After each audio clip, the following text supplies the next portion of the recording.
PNC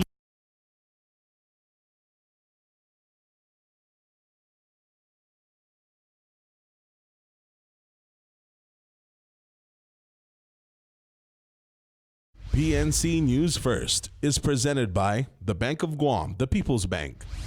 Pizza Hut, we're taking pizza to where it's never been before. Taco Bell, the only place where you live Moss. Colgate, the #1 brand recommended by dentists. And IT&D. PNC News First, broadcasting live in high definition from Tumon, Guam, on KEQI and KTGM, and on KPPI on Saipan. Here is your PNC News team. Half a day and good evening. You're watching PNC News First. We are live from the Broadcast Center at Akanta. I'm Jolene Tovis. Thanks for tuning in. Topping our newscast tonight, 2 men apparently high on ice hatched a plan to knock off a game room over the weekend.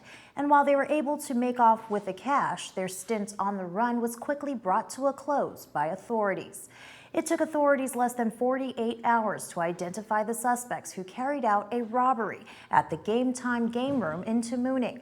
Police say that Harry George Cook Cruz and Logan Jr. Elias made off with an unknown amount of cash, but they didn't get far. According to GPD spokesman Sergeant Paul Tapau, the robbery occurred on Saturday at around 8 in the morning. The 2 men entered the game room testing their luck, but it appears that they didn't intend to play games. Instead, one of the suspects began assaulting the cashier, while the other suspect managed to gain entry into the service counter, pocketing the cash. Following the robbery, police say that the suspects made their getaway in an unknown vehicle. While it is not disclosed how authorities were able to locate the men, Tapau says that detectives working the case were able to identify and locate them for questioning. Cruz and Elias were subsequently arrested on charges of robbery, aggravated assault, felonious restraint, criminal facilitation, conspiracy, criminal mischief, theft, and possession of a Schedule II controlled substance, among other charges. Booked and confined, the 2 men will appear before the court to answer to the allegations on Tuesday. In other news, last week, the Centers for Disease Control and the FDA announced that they are working with the clinical and public health partners to investigate a multi-state outbreak of severe pulmonary disease associated with e-cigarette products. This latest information indicates that as of September 6th, over 450 possible cases of lung illness was related to the use of e-cigarettes.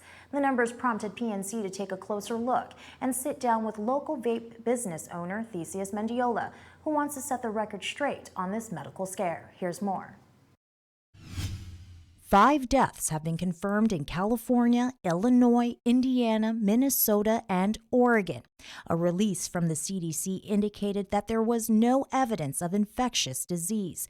Therefore, lung illnesses are likely associated with a chemical exposure, pointing to a common link. The patients reported e-cigarette use and also exhibited similar symptoms and clinical findings. Vape Escape owner Theseus Mendiola shares that the deaths have created a scare in the vaping community. Initially, most media coverage that went out basically kind of vaguely set it up to where it was vaping in general. They didn't provide any details, so it created a kind of a hysteria. We had customers coming in asking about it. So he and his team did some research and discovered that the deaths had a common link. The e-cigarettes contain cannabinoid products such as THC or CBD. Found out that the FDA actually found it was the THC cartridges, black market cartridges. This kind of stuff is actually, you can buy empty cartridges and boxing, packaging online on Amazon or eBay. And a lot of these black market individuals that sell this, they make their own concoction. You don't know what you're buying. And, my advice to anybody that's going to be seeing these, one of them is called dank vapes. As with all drugs on the black market, there is inherent risks associated. But what's the difference between what's sold in the stores versus on the streets? I would say to all consumers, question whatever you're buying. Is it coming from a reputable source? A lot of our CBD products actually have lab reports. If you're buying from somebody that doesn't have a lab report, take precaution. So what they found out in most of these devices, especially with the desk, it had a vitamin E acetate, which is an oil base. A report from the FDA states that many of the samples tested have identified tetrahydrocannabinol, or THC, and also contain significant amounts of vitamin E acetate, a substance present in topical consumer products or dietary supplements. With limited data on the effects of inhaling vitamin E, the FDA states, quote, "While the FDA does not have enough data presently to conclude that vitamin E acetate is the cause of lung injury in these cases, the agency believes it is prudent to avoid inhaling this substance because consumers cannot be sure whether any THC vaping products may contain vitamin E acetate. Consumers are urged to avoid buying vaping products on the street and to refrain from using THC oil or modifying and adding any substances to products purchased in stores," end quote. The report goes on to confirm that at least one of the deaths publicly disclosed appears to be related to illicit THC vaping products. But with vaping being a fairly new form of smoking, the FDA does acknowledge that more information is needed to better understand whether there's a relationship between any specific product or substances and the reported illnesses. Governor Lou Leon Guerrero says she supports an increase in Guam's minimum wage. In her September monthly address, the governor said 11,000 people on Guam would benefit from a minimum wage increase. She also says that while some members of the community have always opposed minimum wage increases, a Guam-based study measuring the impacts of the last minimum wage increase found that the gross domestic product, or GDP, went up. The rate of inflation in the price of goods stayed generally flat. Work hours weren't lost, and most people stayed in their jobs. I am proud to know that Senator Joe San Augustin's proposal to raise the minimum wage has wide support among Democrats. And because people struggling on the minimum wage belong to both parties, I know our Republican senators will follow suit. The governor also notes the value of Guam apprenticeship program in teaching skilled trades that have helped hundreds to become employed.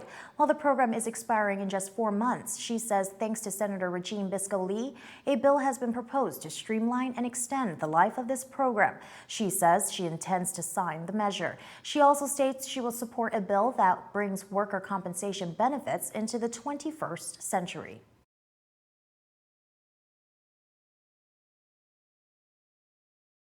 Let's raise the minimum wage. Let's keep the Guam apprenticeship program working for a new generation of skilled labor. Let's write and pass a workers' compensation law fit for the 21st century. And let's give the service charge to those who actually serve.